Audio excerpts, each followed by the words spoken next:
You're new. You're a newbie. Yeah, it means new. It means don't ask me anything because I don't know the answer. Newbie. Yes. Oh, congratulations. Wow, that's a whole another life. Yes, it's insane. I'm sure it is. See, at some level I'd love to do it, but some level I don't know if I can keep up. How many photographers are there? Okay. Now 5 or 3, now 4? I'm 4. Okay. So, yeah. And even then, that's thin. Yeah.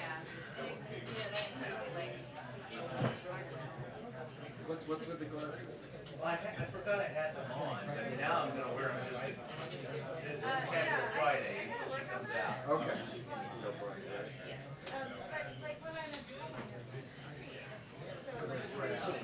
That's really neat. I went back and forth for a while and I was like, why am I going back and forth? I need to take a job. Oh, no. You should definitely take your job, and if a year from now you decide this was a mistake or you want to move on to something else, it's okay, keep it on the resume. It was a successful year. I once had a job where I had to be in at 7 a.m. downtown Manhattan on a training floor. And I said, well, and it's a rough job. I said, I have 6 months of this, that would be great. I said to myself, I spent 2 years there. I mean, And it hasn't closed in like 40 minutes. Yeah. No, it's fine, but I'm saying, that's what I said to myself. You know, it would be a tough year. You're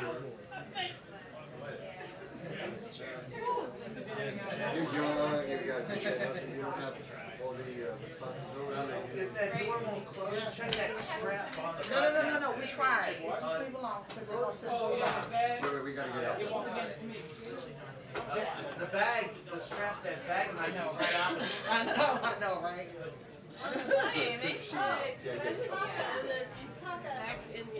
There's a toggle on it somewhere. There's a toggle on it. Where is it? Here, I got it. It's that. It used to be a piece up top. So 2 weeks now. Yeah. It used to be a piece So right you here. travel going in, you really travel much more. Yeah, sure. Save these moments. Shut the beam roll. Sherry's fault. Because It's you're Sherry's gonna look fault. back on this. Yeah, Sherry, what the heck? Wait, that was your bag? Yeah. But Come on, you're Sherry. gonna look back on this, and this will be like, yeah. Thank you for seeing the problem. I think that's a good solution. This one. I don't know, Yeah, it's a that's football good. player. Thank you. No linebacker. Just go back and Wire. either that or it's a dad You had thing. said it was a Boy Scout thing. A dad thing. A football thing I am not buying. She's It's thinner just than you're trying to talk about playing football. Yeah, it's a dad thing. This is a challenge today. Yeah, no big deal. Yes, it's like the stuff from if you're listening.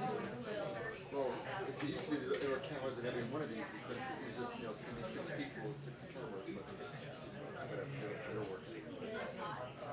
Well, that's amazing. We can get strangers unavailable. I was a little.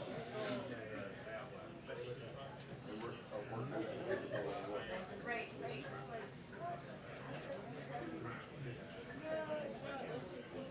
Oh, is it?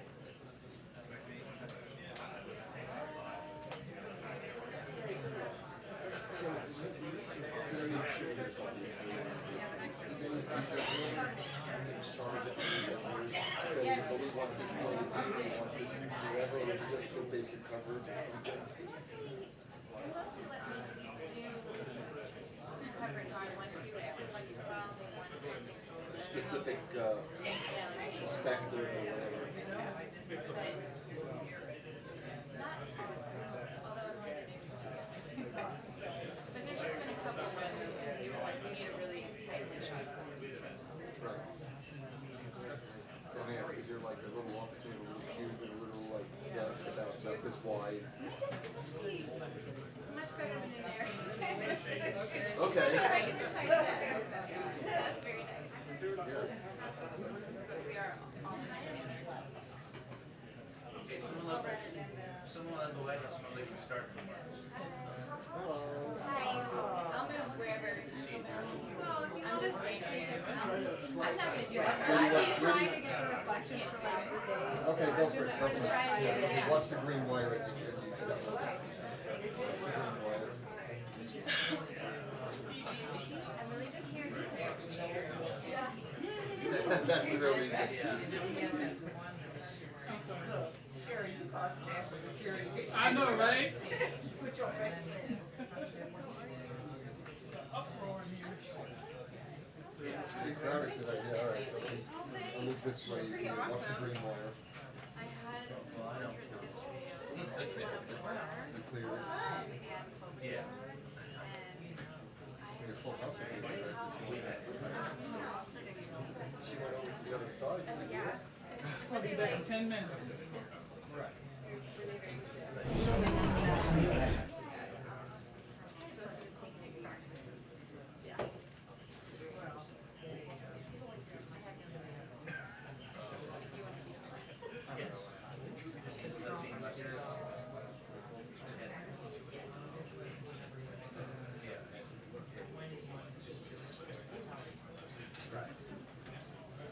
That was 4 years of flying. Well, I was on vacation for 4 weeks. Dropping like so it's like just like running around in the house. Yeah, well, I wanted to New York, and then I took a portrait, and then like drove back, and like took off on a plane. Went to LA for a little bit, drove up to New York. Where my mom had very sadly said the wait was up until I spent like 2 hours. She like to catch That. Oh, I said to the computer and I'm blind. Just trying to break this down. So, I went.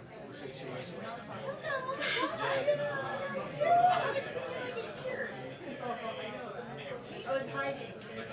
I will come give you a hug after this. I like it. It's crazy, right? I like it. Well, you told me. I'm trying to figure out what I'm doing. I don't know yet. Started doing that.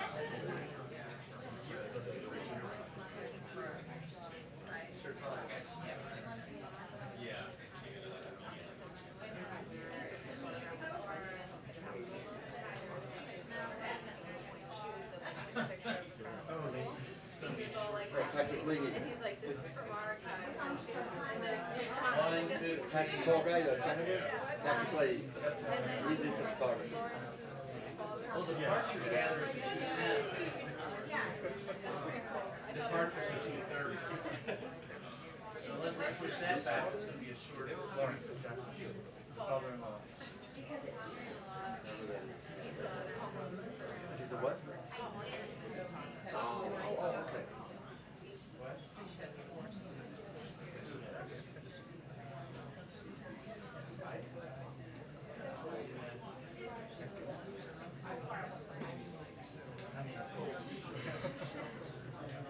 Oh, I'm talking locally, not, I mean here. Yeah, no, not.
So is that there where you're in the line?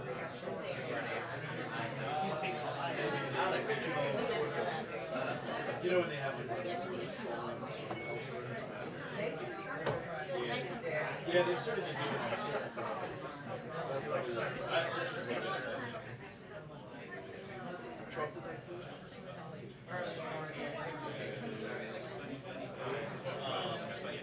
We'll see.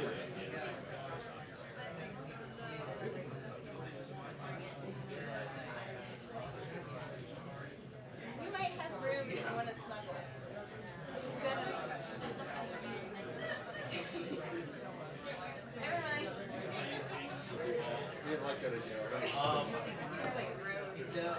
I still can't know that. That's a definite. What was the exact reason for it?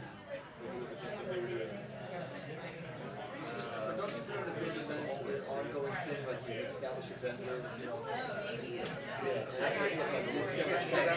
it's like every single item that you ever did for photography, and then you just order from them. Maybe not. Otherwise it gets crazy. Every little, I want a filter, I want a $72 filter. You establish the vendor, the approved vendor, you allow them to order from them. Maybe I'm not an expert in that, but I've gone through some of this stuff.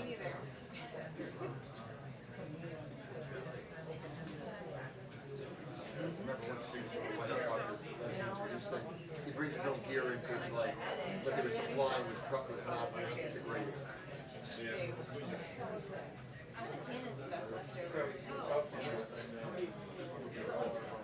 It's probably a whole rigmarole to get rid of it. But the thing that it's probably easier for them to donate it to some check to some program of the federal government to get rid of it. So the law files, that's the least of your worries. I'm not in charge of that. Thank you.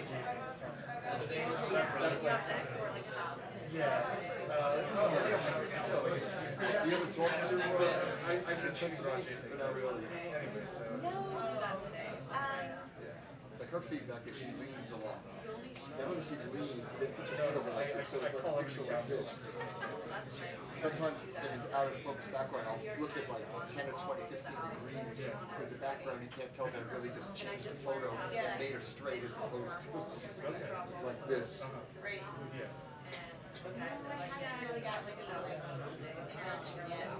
Eventually, you'll get noticed.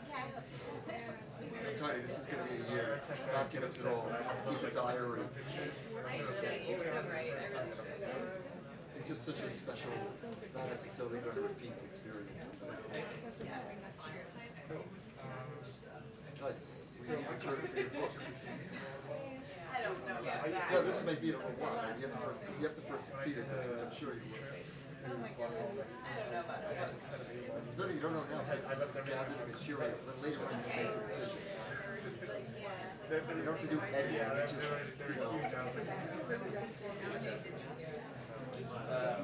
Dozens, 6 of them over each other. Yeah, there's definitely a choice.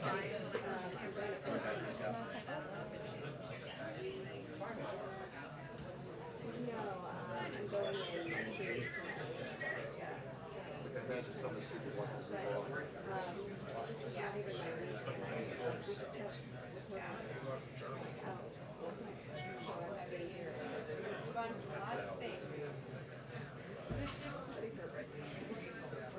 And how would you could walk around the room and it's not like the subway rush hour in New York. I mean, last administration of the airport, if you've been out there, you've done it to March or arrival. It's a third the size of what it would be. I'm not complaining about the latter, though it doesn't come over twice. A half dozen one six in the other.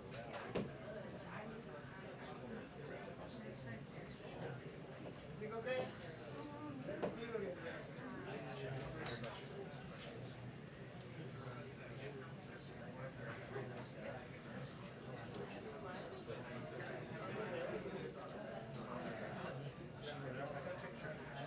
You can leave this anytime you want. You don't have to wait till the end. I'm going to get out of here within the first 10 minutes. Within the first 10 minutes, I'm going to be elsewhere. I just want the shot of her coming in and then a couple of cases. Maybe I'll come back later. At that point, she'll be gone. Is that okay? The shot that Sarah Beth is getting, that's a tough shot.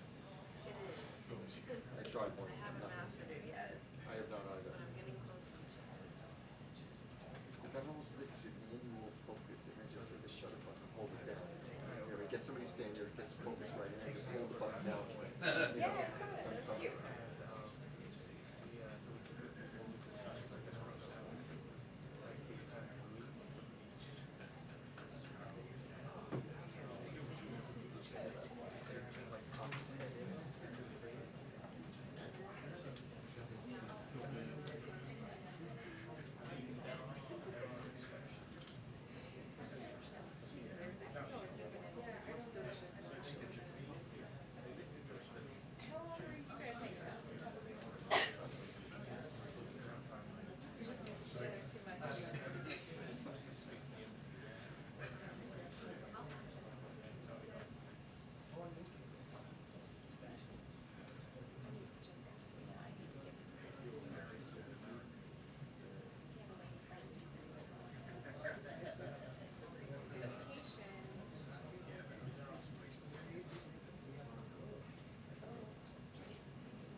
copied on like every email that ever gets sent.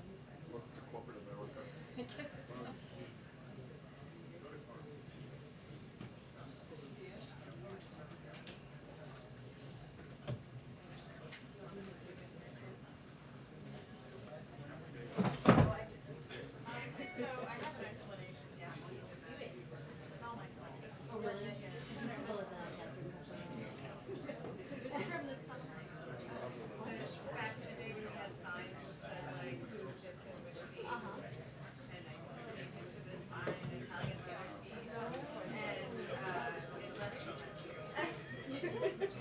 I don't feel the recipe, but then it makes. So you think only these seats? These seats stick together. Oh, even better. You got your spot. Are you comfortable? Hey, you put it on the couch, put your camera on the couch and then this is what. Figure out the shove it.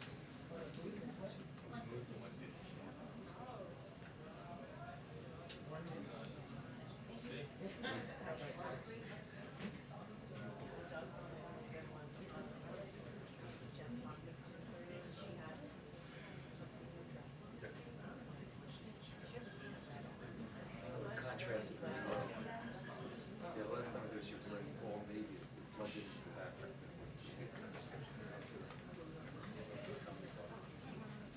Do I have Reese Gorman? Hi, great. Can I have you move over here? Oh, and just, thank you. Great to see you. We can put it here. Yeah, you stay right there. That's great. Thank you. Great to see you all.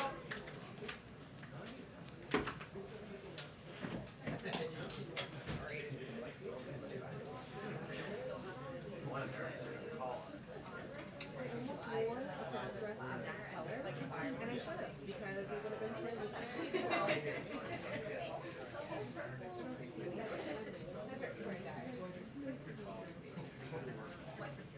I like laid on the grass.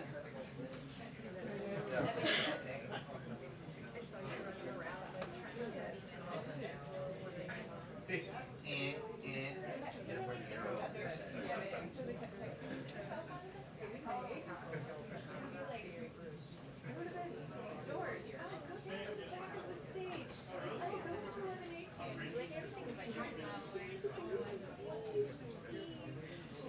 They're like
You know that photo? We have a 10-minute warning on press briefing. You know that photo talking about the tough job that they went out?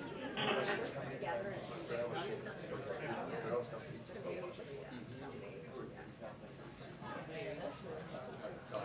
That's right. Yeah, exactly.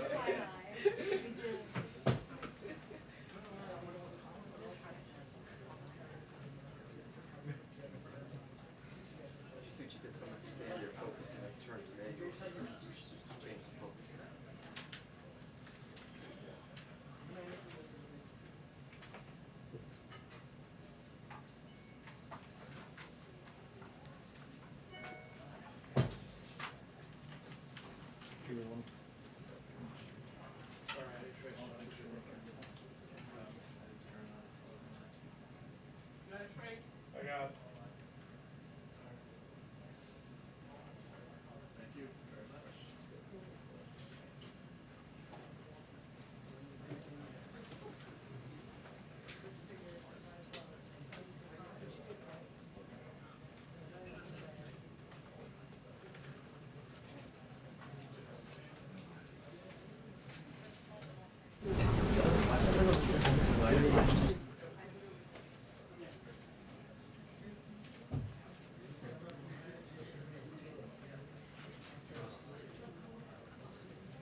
Friday. Friday. Ryan Karam's got some sunglasses on. Everybody's ready for the weekend. Okay, I have a couple of items for all of you at the top. Last week, we launched the Supply Chain Disruption Task Force to monitor, engage, and act on current and emerging supply chain disruptions and bottlenecks. This afternoon, the White House is hosting a convening of the Supply Chain Disruptions Task Force with Secretary of Commerce Gina Raimondo, Secretary of Housing and Urban Development Marcia Fudge, Director of the National Economic Council Brian Deese, Domestic Policy Advisor Susan Rice, Council of Economic Advisors Chair Cecilia Rouse, and groups representing the full range of the home building supply chain, from loggers and lumber contractors, labor leaders, realtors, and affordable housing advocates. At this convening, these administration officials and key stakeholders will discuss strategies to address short-term supply chain disruptions in the home building sector and how they can work together to address them. I also wanted to note that yesterday, senior White House officials led by Susan Rice and Julie Rodriguez launched the Community Violence Intervention Collaborative announced by the President on June 23rd as part of his comprehensive plan to reduce gun crime. The community violence intervention is an evidence-based approach that has been shown to reduce violence by as much as 60%. CVI prevents gun violence and crime in communities around the country before it happens by intervening in disputes early and connecting potential perpetrators and victims with services and support to divert them away from crime. It's an approach that's been embraced by an increasing number of law enforcement leaders nationally, as well as by mayors of both parties in cities around America. So this will be an ongoing initiative. Also wanted to give you an update. I noted earlier this week that there have been 2 million people who now have access to affordable health care thanks to the reopening of the special enrollment period.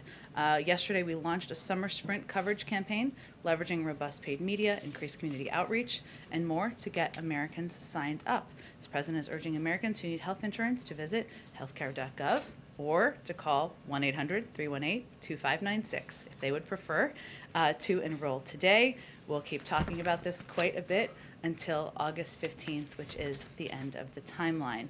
I also have promised you that I would give you updates on interesting initiatives we're taking to reach people, meet people where they are as it relates to getting vaccinated. So on Saturday, NASCAR will host the Get Vaccinated 200.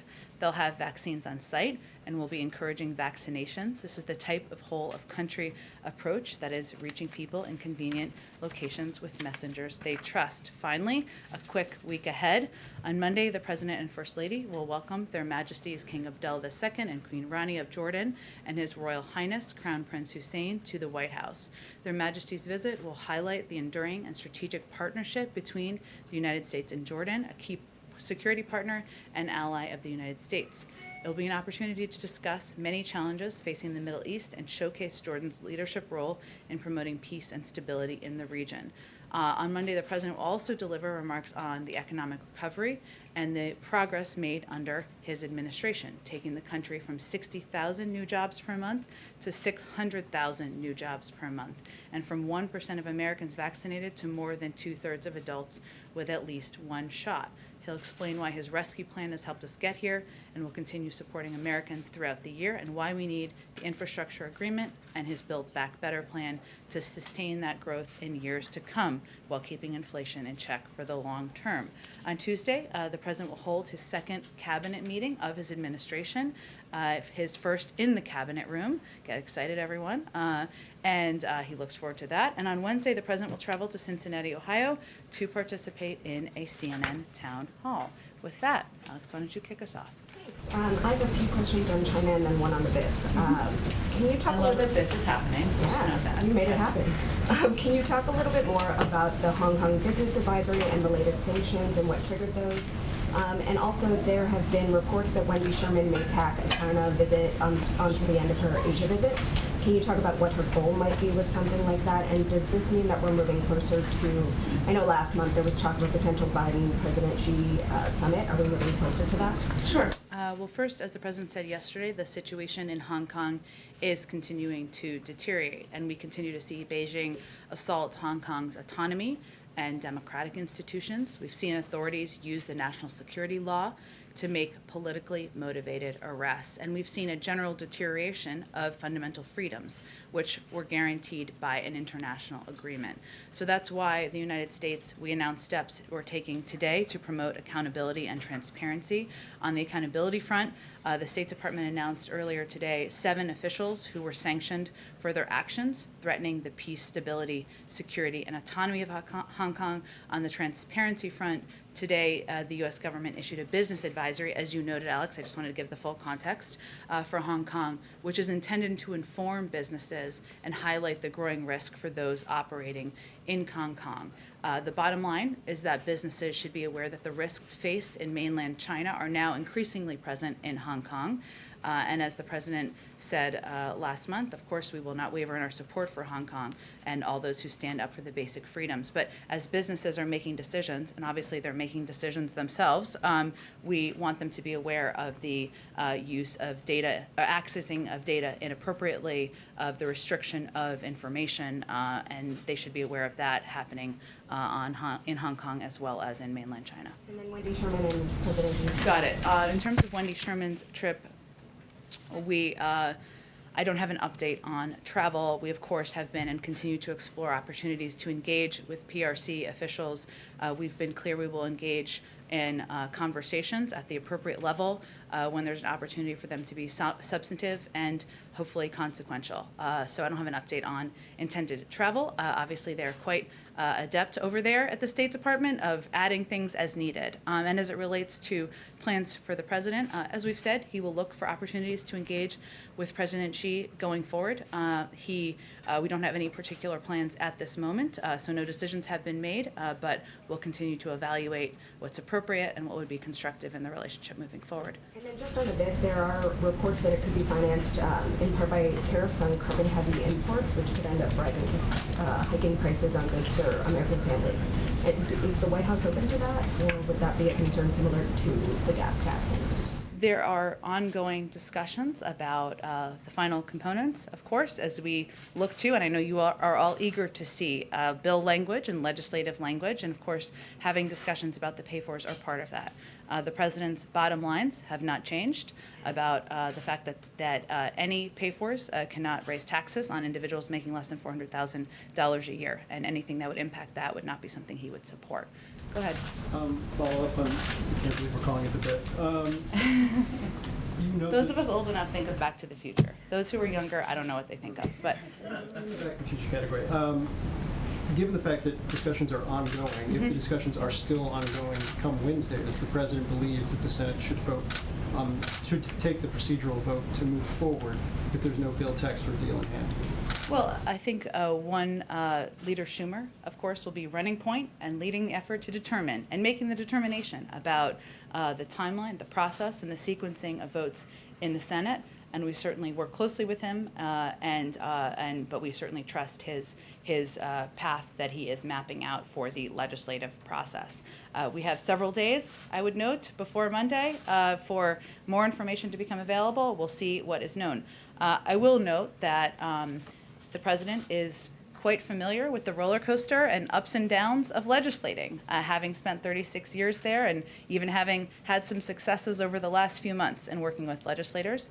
We had a productive meeting. Members of our team had a constructive, productive meeting yesterday. And I'd also note that there are a number of Republicans and Democrats who feel the same in terms of the path forward. Senator Portman said, we're going to get it done, and that we'll end up with a good package. Senator Cassidy said he did not feel squeezed by the timing. Senator Romney affirmed things were going in a good direction.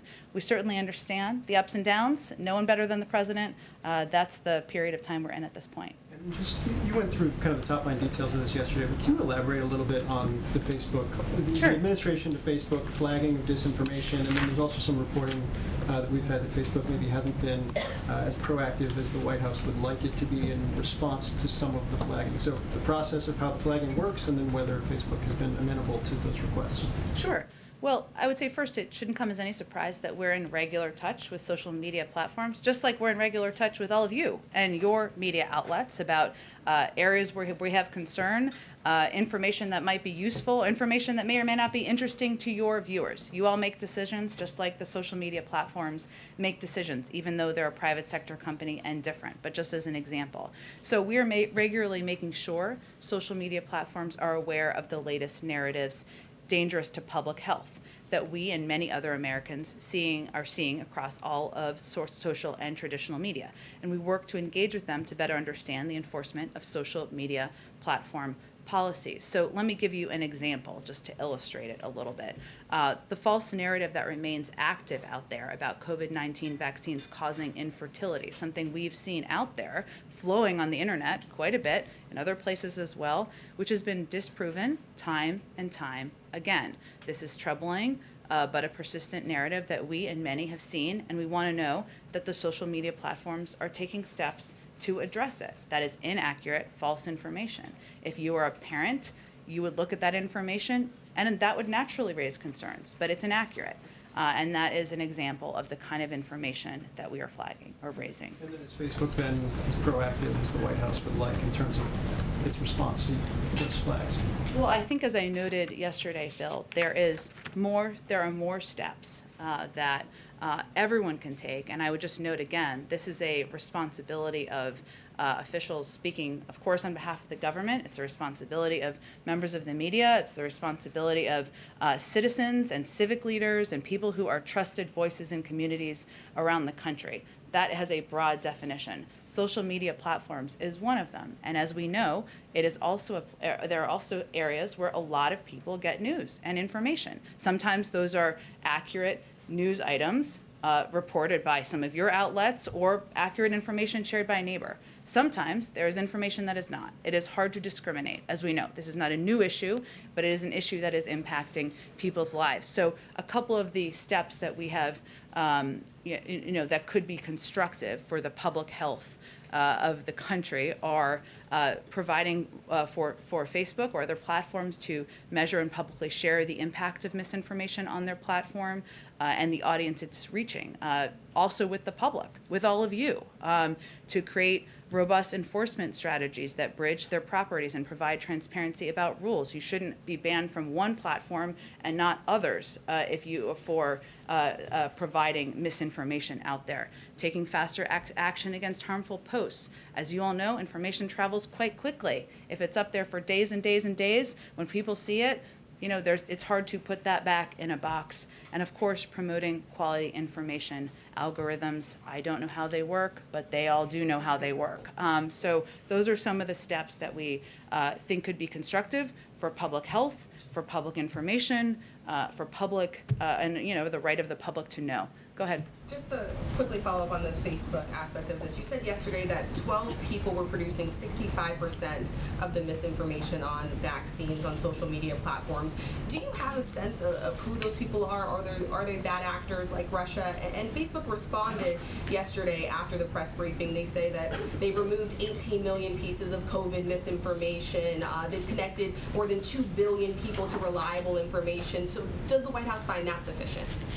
Clearly not, because we're talking about additional steps that should be taken.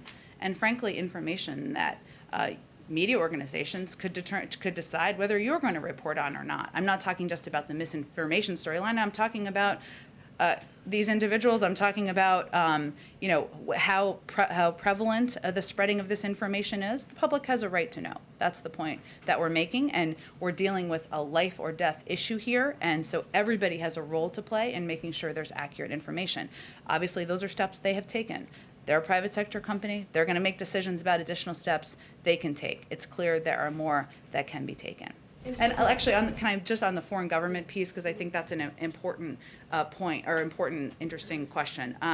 The State Department's Global Engagement Center has found that Russia and China have promoted their own vaccines through messaging that undermines Western origin vaccine development programs. So, that is more than just competition about vaccines. The risk and impact there is that this type of information magnifies the risk of potential side effects associated with Western vaccines. This is what the information, some of this misinformation is doing, and misleads the public by falsely alleging that mRNA vaccines are untested and thus risky, even though many of them are approved and have gone through the gold standard of the FDA approval process. So the PRC, for example, has also suggested that the United States hoards COVID-19 treatments and prevents other countries from acquiring vaccines, despite evidence to the contrary. But certainly pushing information out there that these tested, approved vaccines are ineffective and unhelpful. A lot of people on these platforms, they're not discriminating, as you all know, between the source of the information, and that is damaging as well. So we've seen that trend. And one more, if I could, just on Afghanistan. Thank you, Jen. As we look at the withdrawal in Afghanistan, what is your assessment of the Taliban's advancements? We heard from the president, he said the likelihood that there was going to be the Taliban overrunning everything and owning the whole country is highly unlikely. Does the administration still believe that the Afghan government can maintain control of the region? I think that what the president was conveying is that it is not inevitable, and we have provided a range of, a great deal of support, supplies, training. We're continuing to do that. We will continue to provide security assistance in the coming months to the Afghan national forces, but it is up to them to determine, are they going to unite as a country? Are they going to stand up and fight against the Taliban? And that is, it's really in their hands at this, it will be in their hands moving forward. So his point is that it is not inevitable. There has been no intelligence assessment that has said it is inevitable, even as we are assessing what the consequences could be. Go ahead. Thanks, Jen. When you talk about misinformation, it seems like one of the best ways to counteract some of the vaccine misinformation that's out there would be for the FDA to fully authorize these vaccines, put the full weight of government approval behind the vaccines. But now we're hearing that may not happen until January 2022 or even later. Is the president comfortable with that timeline? The president's comfortable with scientists and data experts moving on the timeline that they see is appropriate. And I don't know that we know that to be factually true, to that to be the main driver. I haven't seen data to suggest that the main driver of it is if it's formally approved or not. A lot of the misinformation that is traveling out there is about the consequences and the impact of the vaccine. It's not always tied to or necessarily tied to whether it's been formally approved or not. Obviously, that may give medical experts or others some greater level of confidence. We will see, but the president's going to leave it to the FDA to determine the timeline. So the president doesn't have any concerns about the length of time that the approval process takes currently at the FDA? He's going to allow them to move at the pace of science. Okay. And then I wanted to ask you about the new reporting about Joint Chiefs Chairman General Milley, who had apparently some very serious national security concerns just before President Biden took office. Did he brief then President-elect Biden about his fears about a strike on Iran or about the possibility of an attempted coup? I'm not going to speak to private national security conversations, I should say. Obviously, the president had many conversations with General Miller during his time in his role, and most of those, or none of those, do we read out. I will say that he strongly respects General Miller. As you know, he had the opportunity to sit down with him on Wednesday, thank him for his outstanding leadership of the Resolute Support mission, including overseeing the vast majority of our drawdown from Afghanistan, which is a particularly vulnerable period for our troops. How close does the president think we came to a possible war with Iran or an attempted coup here at home? I'm just not going to speak to intelligence matters from here. Go ahead. Thanks, Jen. First on COVID origins, is the White House worried that China continues stonewalling the World Health Organization investigators and now is saying things like they think maybe COVID-19 got into China through frozen food?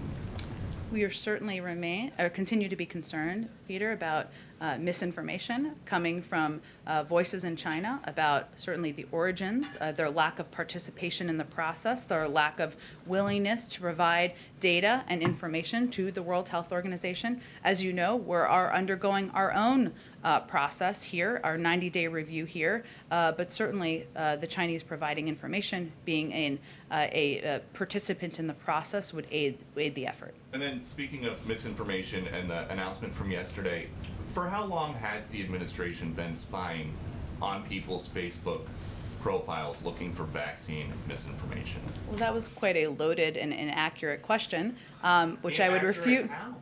Well, Peter, first of all, as you know, we're in a regular touch with a range of media outlets. And we expect that the White House is watching let me Fox, finish. but As nothing we to post on Facebook. are in regular touch with social media platforms. This is publicly open information. People sharing information online, just as you are all reporting information on your news stations. But, okay, so these 12 people who you have on a list, 12 individuals, do they know that somebody at the Surgeon General's office is going through their profile? I'm happy to get you the citation of where that comes from. There's no secret list. I will tell you that these are people who are sharing information on public platforms on Facebook, information that is traveling, is inaccurate. Our biggest concern here, and I frankly think it should be your biggest concern, is the number of people who are dying around the country because they're getting misinformation that is leading them to not take a vaccine. But young people, old people, kids, children, this is all being, a lot of them are being impacted by misinformation. the big concern, though, I think, for a lot of people on Facebook is that now this is Big Brother watching you. They're more concerned about that than people dying across the country because of a pandemic where misinformation is traveling on social media platforms. That feels unlikely to me. If you have the data to back that up, I'm happy to discuss and it. just about things that are on Facebook, I looked this morning. There are videos of Dr. Fauci from 2020 before anybody had a vaccine, and he is out there saying there's no reason to be walking around with a mask. So is the administration going to contact Facebook and ask them to take that down? Well, first, I think what Dr. Fauci has said himself, who's been quite public out there, is that science evolves, information evolves, and we make that available in a public way to the American people. Exactly. I have never seen any data to suggest that that the vaccines cause infertility. That is information that is irresponsibly traveling. Okay, Just one more. Sorry, excuse me, just one more. Okay, about the science evolving. Facebook used to block people from posting that COVID may have originated for a lab. That is something this president now admits is a possibility. So is there any concern that things you're trying to block or have taken down might someday turn out to be... We don't take anything down. We don't block anything. Facebook and any private sector company makes decisions about what information should be on their platform. Our point is that there is information that is leading to people not taking the vaccine, and people are dying as a result. And we have a responsibility as a public health matter to raise that issue. The responsibility we all have, the government, media, platforms, public messengers, to give accurate information. Go ahead. About the 12 individuals that are on that separate site. It's not from the White House. I don't have the source in front of me, but we've read it as well. Can you give us a sense of who those individuals are, as was asked before, and what specifically you've given a tough message to the social platforms that they should do more, the social media platforms. What from this podium is the message to those individuals, the 12 of them, who are responsible for 65% of the misinformation that's out there? The message is the same message as it is to every person out there who has a platform, whether that is an elected official or that is a person who is a civic leader. The vaccines are safe, they are effective. If people take them, they will save their life in many cases. And so our message to everyone who's sharing misinformation is that the steps you're taking are irresponsible. They could lead to people getting very sick and people ultimately losing their lives. Why don't we all participate in a process that will help provide accurate information out there? Has the White House participated in any direct contact with these individuals, given the impact they're having through any avenue to try to say, knock it off? No, and I'm happy to get you guys the data on where we got that information, where the public, it's a publicly available data. We'll get you the citation is what I mean. Let me ask you, if I can, then about some of the other numbers as they relate to COVID right now. Obviously, due to the Delta variant, COVID cases are up sharply right now. Testing is down right now. How concerned is the White House that this variant, COVID in general, is much more widespread than we're aware of publicly at this time?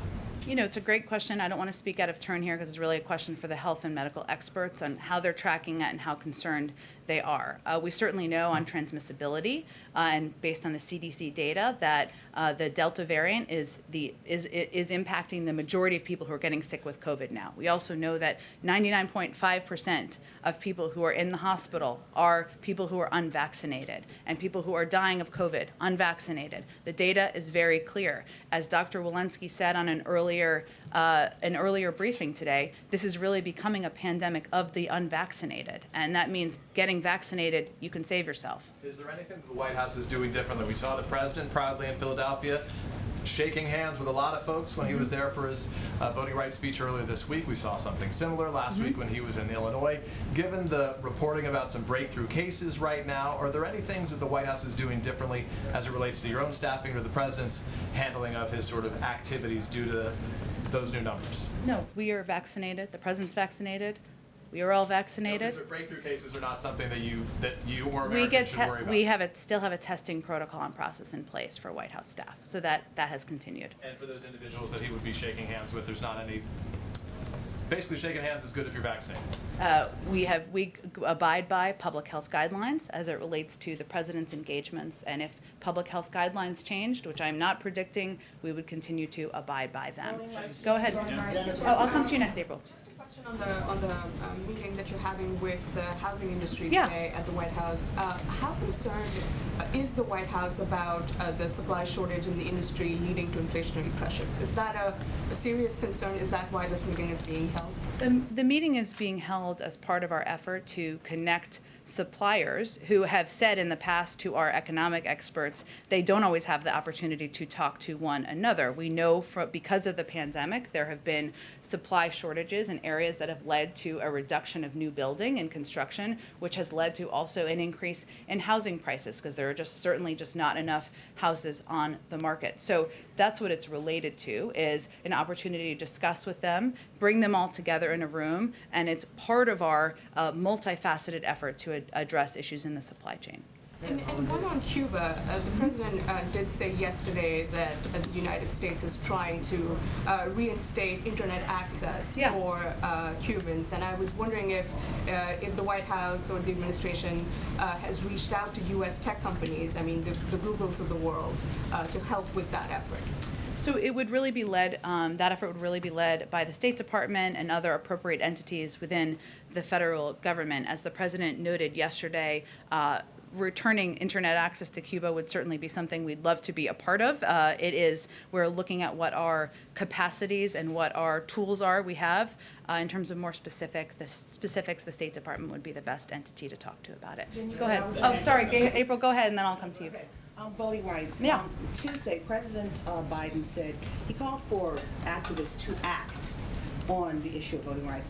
What did he mean by that? Is that to escalate it higher to Republicans so that they can change their minds and maybe stop using the filibuster? And also, what does he think about what happened yesterday with the arrest of the Congresswoman and 9 other black women who peacefully walked through the Senate halls in the Hart Building, chanting and singing, and were arrested, not taken to the holding area, but taken to a jail cell?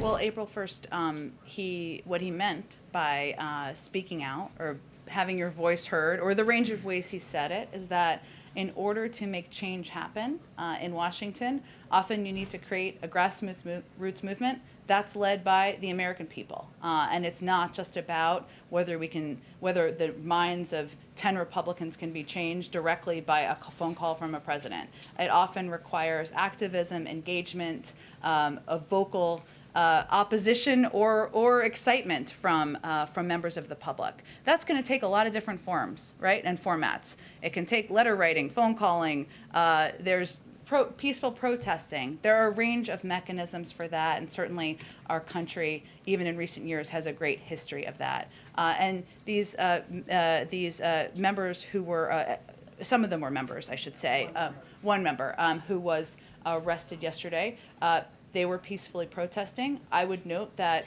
our support for the right to peacefully protest and to voice support for moving forward on voting rights is exemplified by the fact that the vice president is currently meeting right now with a number of members. They're here. A number of them are at the White House discussing exactly this issue because we want to be standing by their side in this effort. So So they, some of the civil rights leaders are here, as you said, but last week when the civil rights leaders were here, they said this is a summer of action.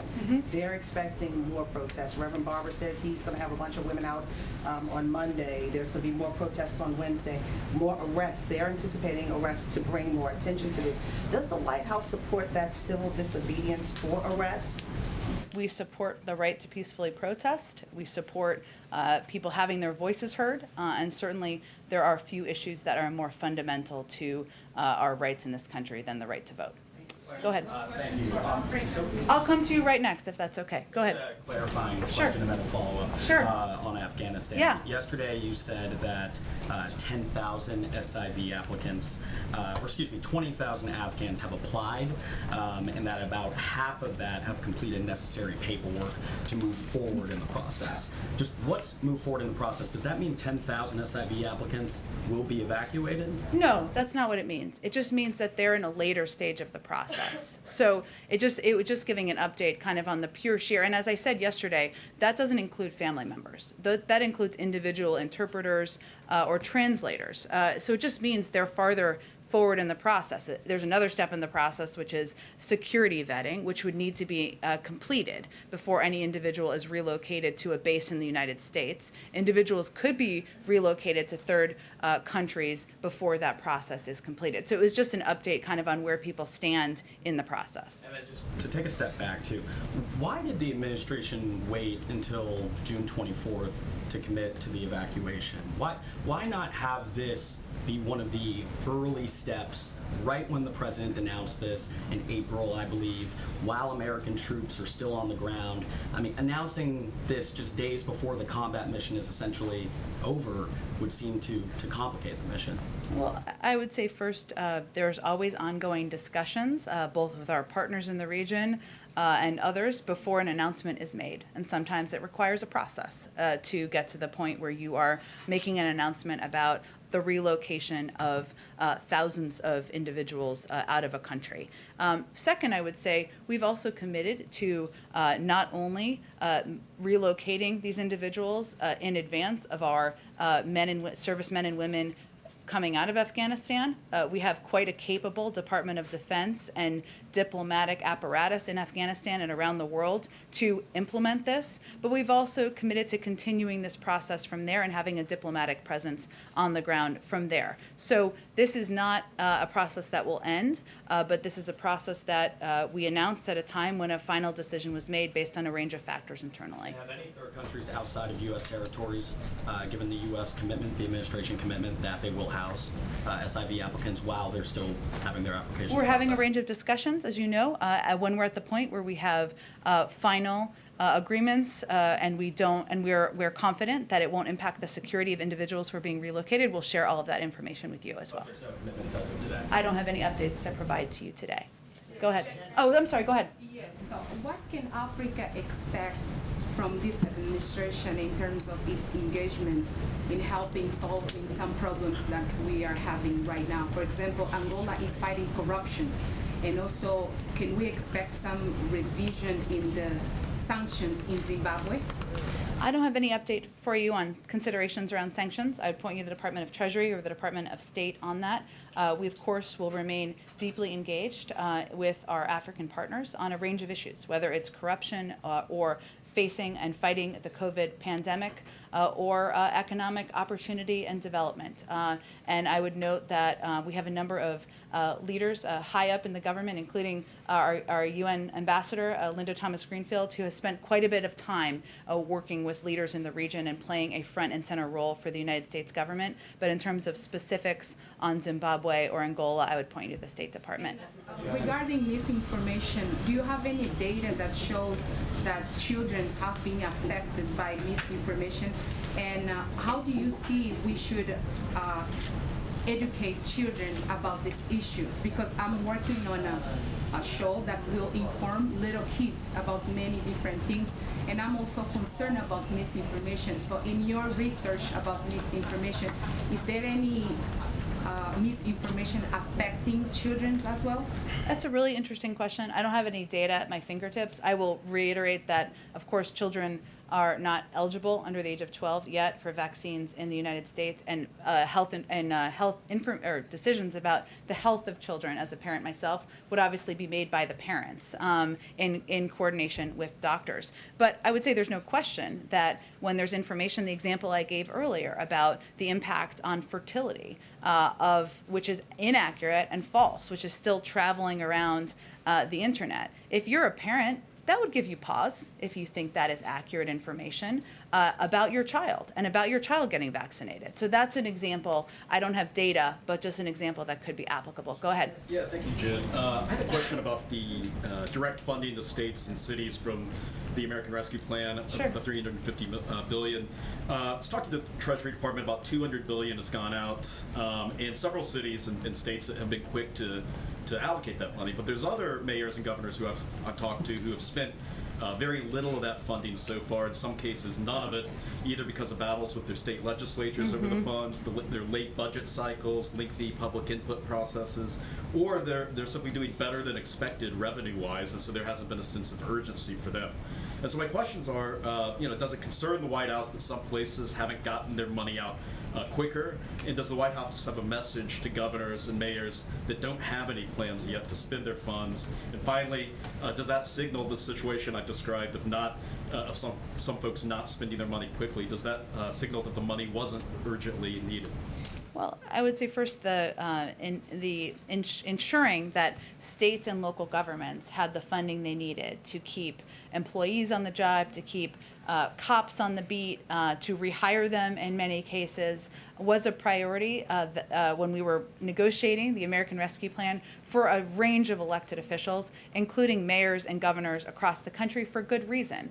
It sounds like there's some different case-by-case scenarios that have made it more challenging in certain governments and localities. We have an entire team here and at the Treasury Department that works closely with them. It may be most constructive for you to talk directly to them, either Jean Sperling or Jacob Liebenluft, about different issues that are happening in different cities or Do you have states. confidence that money is being well spent and that they're going to get it out to address what you identified as a problem for cities and states? Absolutely. And there is, of course, a range of options that cities and localities have for using the funding. And we wanted to provide that flexibility on purpose because one city or town or state does not fit all. One size doesn't fit all, I should say, for cities, towns, and localities. That was important, that flexibility. There are still restrictions on how it can be used and how it's implemented. We obviously also, which is not what you're asking, but I'm just going to reiterate, take waste, fraud, and abuse incredibly seriously. The president is Sheriff Joe in his heart and forever.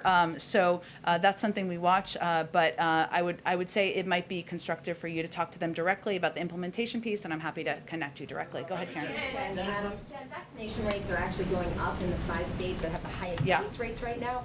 What does the White House think is driving that, and what is being done there that the administration could apply to other hotspots? Yeah, Karen, and I know this was announced on our COVID briefing. For those of you who were not on it, in the past week, the 5 states with the highest case rates, Arkansas, Florida, Louisiana, Missouri, and Nevada, had a significantly higher rate of people getting newly vaccinated compared to the national average, which we obviously see is a good sign. And in the last 10 days, 5 million shots have been administered and millions got their first shots.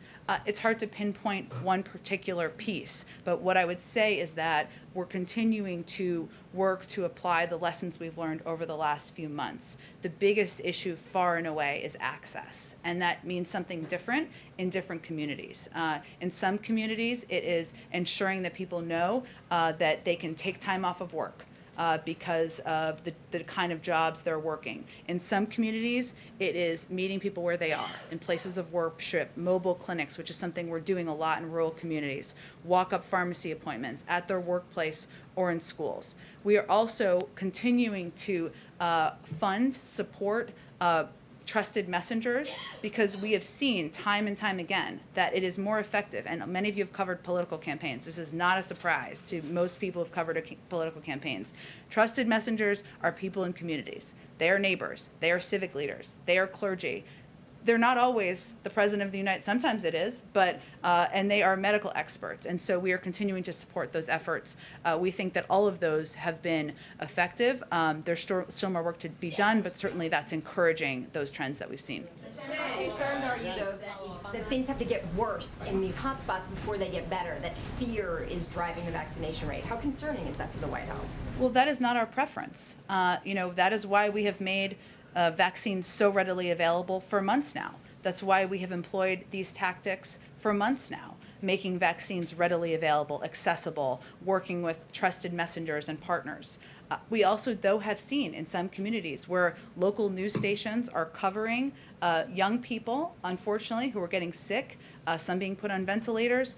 I don't know, I can't tell you from data what impact that is having, but we are seeing in areas where there are lower vaccination rates, some positive signs over the last week. We'll see if that continues. Go ahead. Thank you. I have 2 COVID questions and 1 voting rights question. I will try to make it fast. On COVID, you and Dr. Walensky have used this phrase, the pandemic of the unvaccinated. And I am wondering if any part of that is the administration distancing itself from responsibility for the pandemic, because you've been trying to get people vaccinated, or if it's a scare tactic.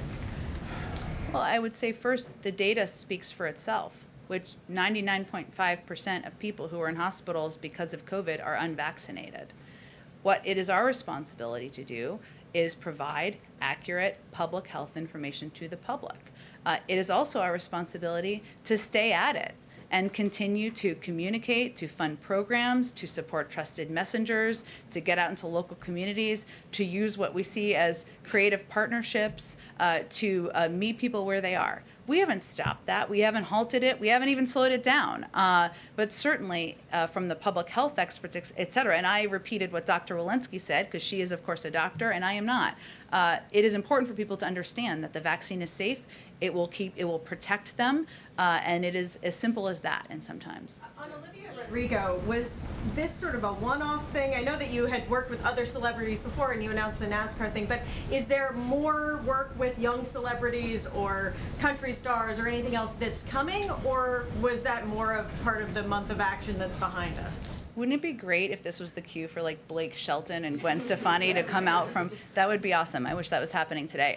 It is part of an ongoing effort, and we want to partner with trusted voices and individuals in communities, many of whom you will never have heard of, and they may have 5 Twitter followers if they're on Twitter, which they probably are not if they're not on the coast and not liberal. But we will also we'll also work with celebrities, and we will also work with individuals like Olivia Rodrigo. I know I said this the other day, but obviously she's a very well-known pop star. She's 18 years old. She doesn't have to use her time to do this. She is speaking to a broad swath of an audience that I bet you is not watching the White House briefing and is probably not watching the President of the United States. And we recognize that we need to meet people where they are, including as we use partnerships and media and engage with media as well. Go ahead. And I'm very sorry to have one more, but on voting rights, the President on Tuesday called on Congress to pass federal voting legislation. He spoke about the urgency of it.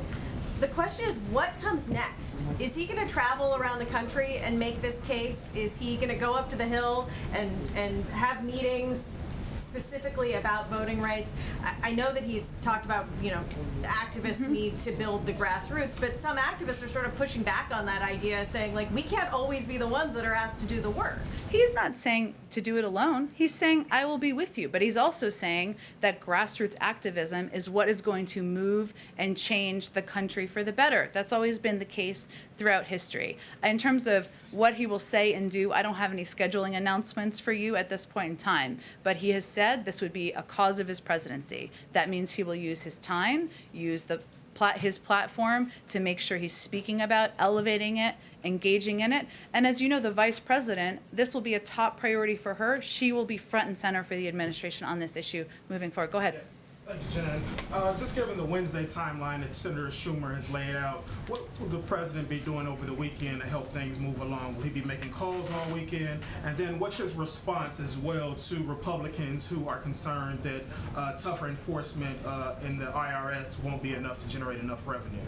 Well, first I would say the president has proposed a number of ways to pay for these proposals that have been out there in the public and has been a part of these ongoing discussions, which are continuing. And those proposals, he has a number of proposals out there that will more than cover the cost of this this infrastructure agreement that do not violate what the Republicans have said is their red line in this case, which is the 2017 tax cuts, regardless of his point of view on that. We'll take that on in the Build Back Better reconciliation package. In terms of what he will be doing, the president is ready, willing, able, looking forward to playing any constructive role he can play in getting these pieces of legislation across the finish line. Will that mean phone calls? Sure. Will it mean bringing more people to the White House? It probably will. But I don't have anything to kind of lay out for you here. And separately, has the intelligence community attributed the Kaseya ransomware attack to the Russian government, and has it been concluded that the RNC was indeed hacked? Well, first I would say the RNC put out a statement when that news came out saying it was a third party that had their information accessed, not the RNC, a vendor of the RNC's. I'm not aware of the information they're changing. I would point you to them on that. The FBI is, of course, doing an investigation and in touch with them. I don't think they've put out any new information since then. In terms of the Kaseya attack, we have pointed to the fact that that Our Evil has many cyber experts have assessed their engagement here. We have not attributed the Russian government's involvement in this case. It's an ongoing review, but we don't have any new information on that front. Go ahead. Madam Jen, I'm curious if the uptick in the Delta variant, if that is playing any part in where the president is leaning in terms of extending that federal mask policy in public transportation. I know it's set to expire in September. Is he leaning towards extending that even more? We've seen some health officials say that they want to extend it even now. Well, he's going to lean into the advice of his health and medical experts and teams on any steps that need to be taken to keep the American people safe. Given we're talking about September, I know that feels like a short period of time away. It is actually some time away, but he'll continue to receive updates from them on a range of issues as it relates to COVID. I'm sure they'll discuss this and their views. And on that same note, he said yesterday that he's going to take into consideration some factors before he talks about what will happen with the European travel ban. Is that going to play a part into that with the Delta variant coming up? Well, as it relates to the travel ban, we certainly know we've made important progress on the pandemic. We'll continue to put public health first. The president, all decisions about reopening international travel will be guided by our public health and medical experts. There are ongoing working groups that are having these discussions to keep open lines of communication. He will be receiving an update soon, I believe, if not today, then in the coming days on where things stand. But we must be vigilant, particularly about the spread of variants. We'll reopen when health and medical experts expect it is safe to do so. Go ahead. Thanks, Jen. Does the president plan to reappoint the Fed chairman to another term? I have no announcements or pronouncements on the Federal Reserve Chair or any other personnel to convey to you today. For that decision? I don't have a timeline to project. I know that there's a timeline for when his services will need to be reviewed or determined. Go ahead. Let me just get around. Go ahead. I had a question about Belarus, if I may. The Belarusian opposition leader, Svetlana Tikhanovskaya, will be in Washington next week, and she said she would meet high-ranking officials. I was wondering whether you had details about that. I don't with me. Let us get it to you after the briefing. Members of the National Security Team or the State Department, was she more specific, or just people from the U.S. government?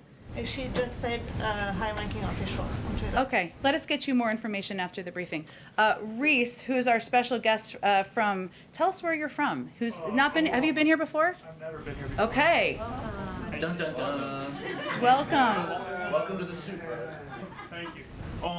So my question is really just about, we kind of touched on the vaccination rates in like rural counties, especially in Oklahoma. We're seeing a significant rise in COVID cases. Is there any specific plans that the administration has to help increase vaccination rates in these rural counties that really these people don't have any intentions of even getting the vaccine? Well, we've talked about this a little bit, but what we're doing in rural communities is employing a number of the tactics that we've seen work around the country. So we know access is a huge issue in rural communities because people may not live near a pharmacy. They may not know still where to get a vaccine. We certainly understand that. So part of what we're trying to do is deploy and make sure we're expediting our deployment of mobile vaccine units to rural communities to bring the vaccine to people where they are and where they live, to make it as easy as possible. And so this work is going to continue person to person, community to community. We're also working with a range of trusted partners locally. People may not have heard of. Those are also very important trusted voices, but also groups like the National Rural Health Association to make sure that we're deploying effective tactics that they think will work to get vaccines out to communities and meet people where they are. We've talked about it a little bit here, and obviously these states have a combination of rural and city communities, but there are states like Arkansas, Louisiana, Missouri, where there are large rural communities where we have seen an uptick, which is in terms of getting vaccinated higher than the national average. That's a positive sign. We'll look at that and apply those tactics other places in Oklahoma to make sure we're continuing to go community by community and meet people where they are. Go ahead. Following up on that, I know the administration has said they're not interested in any sort of federal mandate. Do you encourage, though, employers to require the vaccine for their employees, or state and local? I know there's a little bit of discussion about local governments. Is the White House encouraging others to require the vaccine of their employees or their residents? We know that some employers, hospitals, health systems, colleges, universities, local leaders have chosen to take this step, and we expect others to do so as well. But our role we're playing from here is continuing to go community by community, person to person, making sure we are meeting people where they are to get the vaccine out. We believe that local communities, entities, organizations are going to make decisions about what they need to do to keep their community safe. And what about for federal workers or members of the military? I don't have anything new to report on that. Go ahead. Question. The Justice Department Inspector General's report on the FBI handling the Nassar case, that's the latest embarrassment in a string of embarrassments for the FBI this summer. Does the President have complete confidence in Christopher Wray? And what is the administration's message to people who see this bungling and want to know if the FBI is up to task with ransomware, domestic terrorism, and other threats? Well, first, I would point you all to the expansive statement that was put out by the FBI in response to the Inspector General's report. Second, yes, he has confidence in Christopher Wray. Third, as it relates to ransomware, this is an across-government interagency effort, one that we have not seen done in the past. I gave a little bit of an update and a readout of it yesterday, where we're tapping into all of the resources and expertise across the federal government. The FBI has been a key partner in that, as have a number of entities in our national security team who can play a role in fighting against ransomware. Go ahead. Oh, go ahead. And then we'll go. I'm sorry. Go ahead. We'll get you doing back. Go ahead. Thanks. Oh. Go ahead. Sorry. Okay, so you haven't talked about APEC. This was a conversation that the president had this morning. morning. No one's asked about it. Now's the moment. And so there seems to be a convergence between President Biden, President Xi, and also President Putin in terms of making and sharing and distributing vaccines. My question is the mechanism of it. We know that APEC supports the TRIPS waiver, as does President Biden. Was there pressure from APEC member countries to have the U.S. put more diplomatic pressures on WTO countries to pass the patent waivers? Well, first I would say the president's view continues to be exactly as you laid it out there. This is a ongoing process, and Ambassador Tai is our lead representative in these discussions and negotiations. The APEC summit, for any of you who watched parts of it, was virtual and was individuals delivering sets of remarks. It wasn't an interactive opportunity, I would say, and President Xi actually delivered pre-recorded remarks, so he wasn't even there participating in person. Just to follow up on the health misinformation. Or on virtually live, I should say, yes. Following up on the health misinformation, do you consider claims by some in the conservative circles that ivermectin, am I pronouncing that right, as a promising treatment for COVID as misinformation? I know that the FDA has weighed in on this, I believe in March, but I just wanted the administration's latest position on the drug. Information that's inaccurate, we consider misinformation. So I don't think it's more complicated than that. Go ahead. Go. Let Ebony go. Do we what? Yeah, we were supposed to gather at Yeah, we were supposed to get it, I'm just making sure that. Oh, okay. Brian, thank you. You get an internship or something. I don't know. We have 4 more minutes left, so we'll get to as many as we can. Go ahead, Evan. Go ahead, and then we'll go. Women that are meeting with the vice president today, most of which have basically said that they want the president to really talk about the filibuster, nuking it or reforming the filibuster. And so with each of the meetings that they're having, I'm still coming out wondering what is the hope that's going to happen, because just about every single woman that is in that room has spoken about it. That's my first question. And even though you've also said that there isn't a plan right now for the president to go to Arizona or to go to other states, why isn't there right now that kind of plan? Because they have come out and said that the administration has put a lot on them, but they're waiting to see something back. Well, I've laid out for you what we know about our schedule, which is through next Wednesday. So it doesn't mean that he's not going to go out in the country and talk about a range of important priorities in the future. And I don't want you to take it that way. That was not what I was implying. But we have about 4 days out here in our terms of our scheduling that I can provide to all of you. As it relates to the women who are in this room, let's see, maybe they'll go to the stakeout and they'll talk about their meeting and their engagement. And the message that the president is sending, the vice president is sending, is that we're absolutely committed to getting the For the People Act signed into law, that we're committed to advocating for, to elevating voting rights as an important issue for people across this country. And I think our actions clearly exemplify that. Go ahead. Thank you. A clarifying question on how you identify this misinformation. I'm wondering if you could tell us specifically how the administration identifies what is misinformation and then how you flag it to Facebook. That's one. 2 is how many times has the administration flagged this kind of information? And then 3, how long has this been going? And then finally, I know that you are deadly serious about this conversation. You talked about how this is life and death. But are there any types of safeguards that the administration is putting in place to make certain that they do not chill free speech while they are going after this kind of disinformation? First of all, to be crystal clear, any decision about platform usage and who should be on the platform is orchestrated and determined by private sector companies. Facebook is one of them, right? And there are a range of media who also have their own criteria and rules in place, and they implement them, and that's their decision to do. That is not the federal government doing that. It is life and death. It is a public health issue in the country. That's why the Surgeon General was here talking about it yesterday. There are trends. We can see, you can all probably see on Facebook and other social media platforms. And so what we raise are issues like there is a lot of information out there about the false claim that COVID-19 causes infertility. Everyone in this room knows that's factually inaccurate. We raise for them in our direct channels, of which every administration has always had with every social media platform, that we are seeing this trend. It's troubling. That information's inaccurate. But specifically, so you're not going after, you're saying these are general areas of misinformation that you should take a look at, not specific posts. Yes, it is also publicly available who the individuals are who have spread most of the information. It wasn't publicly available by the United States government. It's publicly available information. So that's how it works. Okay, thank you, everyone. I've got to wrap it up. I'm sorry. Have a great...